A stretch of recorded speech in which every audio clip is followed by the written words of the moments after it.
WNEM TV5 News at 6.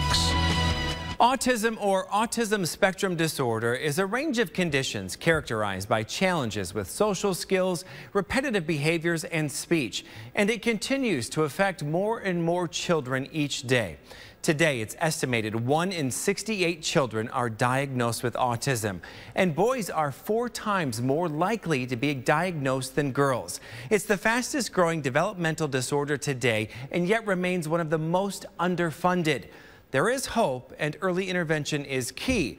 But here in Michigan, the need for certified specialists overwhelmingly outweighs services that are available. Central Michigan University is working to address that need. A new grant is expanding services in the Central Autism Treatment Center, allowing students to work directly with children who are living with autism. Many autism treatment centers here in mid-Michigan are at or near capacity, with wait lists of children seeking help. TV5's James Felton spoke with one of those centers about the growing need here in mid-Michigan.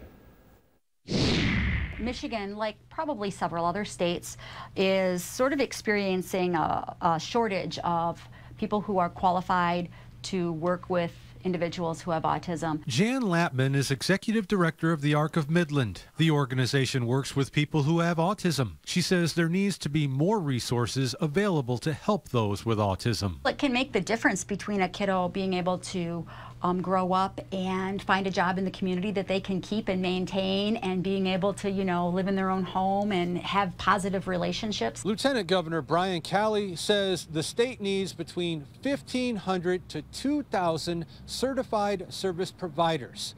Right now, there's only 603. And Lappman tells us she has some ideas on how to improve that number. Getting the word out to our, local community colleges, to even our high schools, so that as people are graduating from high school or graduating from community college or going on to the 4-year universities, that they know that this is a career field that's available to them. Lappman says state lawmakers can do their part by earmarking dollars to help increase compensation for workers in this career field. Lappman believes that's the biggest reason the number of professionals who work with people who have autism is so low. But she says being able to perform a task that improves a person's life is worth a lot more than money. To be a part of someone else's learning is pretty rewarding. Reporting in Midland, James Felton, WNEM TV5. The Autism Society of Michigan has a full directory of available resources statewide on their website. You can find a link to that directory in the Friday Hot Link section of WNEM.com. Some afternoon showers and storms popping up across mid-Michigan today as we look live over Midland and Bay City. But as Chief Meteorologist Brian Bachman tells us, it'll be smooth sailing through the weekend from here. He's at Tune-Up Week for Back to the Bricks in Flushing tonight. And he joins us live now with a look at our forecast. Hi, Brian. Hi there, David. We do have some thunder here in Flushing tonight, but thankfully it's not coming from the skies so far.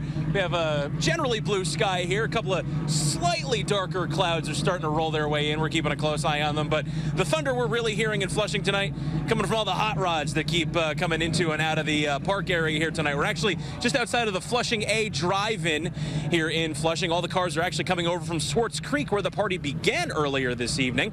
And like we said, at least so far, we're keeping things dry. So if you want to come out, check out the classic cars, enjoy some live entertainment, looking good so far here in the Flushing area. But that's not necessarily the case for everybody. Let's take a look at your First Warn 5 pinpoint Doppler radar live from MBS in 3D. Widespread showers and thunderstorms setting up shop across a good chunk of the thumb right now. That heavier storm that came through the south side of Saginaw now moving into eastern Tuscola County and beginning to cross the border into Sanilac County. So be alert for some heavy downpours in places like the east side of Caro to Deckerville, and into the northern half of Sanilac County. Also, you see some other scattered showers and storms crossing Saginaw Bay and into the north side of the area as well, up around Harrisville to Oscoda. And the activity, though, looks like it's beginning to diminish the farther west you go. So while things will be generally improving in terms of our storm chances as we head through the evening, you're still going to want to keep a close eye on the skies if you have any outdoor plans tonight. Let's talk temperatures. They're at least very nice around the region. Some of us in places like Caro, for example, where we at least had that close call with the thunderstorm. You can see that rain cooled air at 67 degrees, but just about everybody else in the middle, if not upper 70s. 70s, and the humidity levels actually will start to drop off this evening as well as a cold front begins to move to our east. So the comfort factor really only going to be going up over the next several hours. So here it is. If you're coming out to join us in Flushing for this evening, still going to keep that chance of a stray thunderstorm or two rolling through the picture in the mix. Temps will be cooling their way through the 70s this evening, and actually by about 9 o'clock, we should see the storm threat completely come to an end here with temps in the upper 60s. Or maybe if you're headed to events like, let's say, Cheeseburger in Caseville, you'll be seeing some similar conditions out there. That chance of thunderstorms lingering, maybe even out through the 9 o'clock hour there. That's the one exception. But a similar slate of temps cooling through the 70s and into the upper 60s. Back here live in Flushing tonight, we'll have much more from day number 5 of Tune-Up Week coming up in just a little bit. I'm Chief Meteorologist Brian Bachman. We'll send it back to you in the studio. All right, Brian, thank you. Stay with TV5 and WNEM.com and the TV5 mobile app for all of the Back to the Bricks celebrations. It's coverage you can count on. And don't forget to send us snapshots of your favorite cars during Back to the Bricks and Tune-Up Week. Email us your photos or post them to our Facebook page. We're still waiting for police to identify the body of a man found buried in a shallow grave behind a house in Iosco County. Acting on a tip, police found what appeared to be the scene of a murder. Then a cadaver dog hit on a spot in the backyard.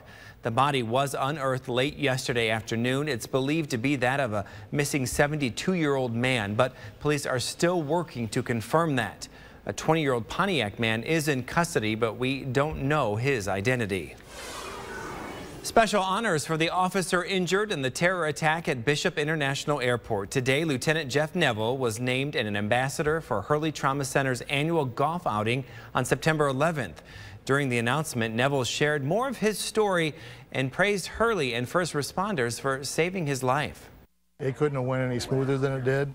It was a tragic day, but it was a joyous day because it certainly didn't end up the way that the attacker wanted it to end up, and it was all because the professionals responded in a professional way. Neville also says his recovery is going smooth and he eventually plans to return to work at Bishop Airport. Happening right now, a 3-day Arts and Music Bash returns to Old Town Saginaw for its second year. The Saginaw Bash Weekend Festival just got underway about an hour ago. TV5's Jonathan Jackson got a sneak peek at some of the fun at this year's event. Although only going on its second year, the Saginaw Bash is looking like it could be here for the long haul, with music, art, and culture to be found all throughout the streets of Old Town. The Bash is a second-year event. We're looking forward to a great turnout. It looks like we're going to have good weather this year. Last year we got rained out a lot, but there's a lot of enthusiasm for it. The event takes place all weekend along Hamilton Street, which occupies a lot of the businesses on that corridor. However, business can be quite lucrative during large festivals such as this. It brings a lot of people into the area that normally wouldn't come down in the old town. It's good for the, for the community involvement of all of us to get together and enjoy different types of bands and, different foods that they will have coming in. And events like the Bash not only help the local businesses along the street here on Hamilton, but they also help local artists as well. For example, you can purchase some of this amazing artwork right here on display throughout the whole event. I'm really excited. I'm really passionate about art being a big part of our community here in Saginaw, and I feel like this incorporated into this festival is just another way that we can appreciate the art that, is made within our surrounding areas. In Saginaw, Jonathan Jackson, WNEM TV5. The Saginaw Bash goes until 11 p.m. tonight, then again tomorrow and Sunday. Admission starts at $5. Blighted buildings have plagued one Mid-Michigan city for decades. We'll show you how a new grant from the state will go a long way in removing those eyesores. And for the latest headlines, Facebook Lives, and up-to-the-minute weather information, remember to like us on Facebook. And if you have a tough question you'd like us to investigate, call our 989 or 810 numbers to weigh in. You can also send an email or get a hold of us on Facebook. You're watching TV5 News at 6, serving Grand Blanc, Coleman, Vassar, and your hometown too. It's coverage you can count on.